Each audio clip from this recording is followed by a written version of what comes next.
ನಟ ಉಪೇಂದ್ರ ಹಾಗೂ Priyanka mobile hack ಪ್ರಕರಣ ಸಂಬಂಧ ಆರೋಪಿ ಬಿಹಾರ ಮೂಲದ ವಿಕಾಸ್ ಕುಮಾರ್ ಎಂಬಾತನನ್ನ ಬೆಂಗಳೂರಿನ ಸದಾಶಿವನಗರ ಪೊಲೀಸರು ಬಂಧಿಸಿದ್ದಾರೆ. ಆರೋಪಿ ಬಂಧನಕ್ಕೆ ಅಂತ ಬಿಹಾರಕ್ಕೆ ಹೋದ ಪೊಲೀಸರೇ ಈ ಸೈಬರ್ ಕದೀಮರ ಜಾಲ ನೋಡಿ ಶಾಕ್ ಆಗಿದ್ದಾರೆ. 20 ರಿಂದ 25 ವಯಸ್ಸಿನ ಯುವಕರು ಈ ದಂಧೆಯಲ್ಲಿ ನಿರತರಾಗಿದ್ದು, ಊರಿನ 150 ಮಂದಿ ಯುವಕರು ಸೈಬರ್ ಅಪರಾಧದಲ್ಲೇ ತೊಡಗಿಕೊಂಡಿರುವ ಆಘಾತಕಾರಿ ವಿಷಯ ಬೆಳಕಿಗೆ ಬಂದಿದೆ. ಸೆಪ್ಟೆಂಬರ್ 15ರಂದು ಉಪೇಂದ್ರ ದಂಪತಿ ಮೊಬೈಲ್ ಹ್ಯಾಕ್ ಆಗಿತ್ತು. ಆನ್ಲೈನ್ನಲ್ಲಿ ಕೆಲ ವಸ್ತುಗಳನ್ನ ಪ್ರಿಯಾಂಕಾ ಉಪೇಂದ್ರ ಬುಕ್ ಮಾಡಿದ್ರು. ಈ ವೇಳೆ ಮೊಬೈಲ್ಗೆ ಲಿಂಕ್ ಬಂದಿದ್ದು, ಈ ಲಿಂಕ್ ಅನ್ನ ಪ್ರಿಯಾಂಕಾ ಕ್ಲಿಕ್ ಮಾಡಿದ್ರು. ಬಳಿಕ ನಟಿ ಪ್ರಿಯಾಂಕಾ ವಾಟ್ಸ್ಆಪ್ ಹ್ಯಾಕ್ ಮಾಡಿದ ಕದೀಮ ಅವರ ಸಂಪರ್ಕದಲ್ಲಿ ಇದ್ದವರಿಗೆ 55,000 ಹಣ ಕಳಿಸುವಂತೆ ಮೆಸೇಜ್ ಮಾಡಿದ.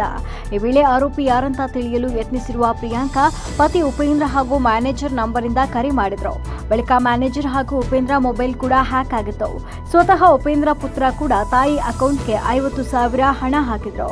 ವಿಷಯ ಗೊತ್ತಾಗ್ತಾ ಇದ್ದಂತೆ ಸದಾಶಿವನಗರ ಠಾಣೆಗೆ ಈ ಬಗ್ಗೆ ಪ್ರಿಯಾಂಕಾ ದೂರು ನೀಡಿದ್ದು, ಅದಾಗಲೇ ಸೈಬರ್ ವಂಚಕನ ಅಕೌಂಟ್ಗೆ 1.5 ಲಕ್ಷ ರೂಪಾಯಿ ಹಣ ವರ್ಗಾವಣೆ ಆಗಿತ್ತು. ದೂರು ದಾಖಲು ಆಗ್ತಾ ಇದ್ದಂತೆ ಅಲರ್ಟ್ ಆದ ಪೊಲೀಸರು ಆರೋಪಿ ಪತ್ತೆಗೆ ಬಲೆ ಬೀಸಿದ್ರು. ತನಿಖೆ ವೇಳೆ ಆರೋಪಿ ಬಿಹಾರದ ದಶರಥಪುರದ ನಿವಾಸಿ ಎನ್ನುವುದು ಗೊತ್ತಾಗಿ ಕಸ್ಟಡಿಗೆ ಪಡೆದುಕೊಂಡಿದ್ದಾರೆ.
ಮೆಂಡು ನ್ಯೂಸ್ ನೆಟ್ವರ್ಕ್, ಸತ್ಯದ ಕನ್ನಡಿ.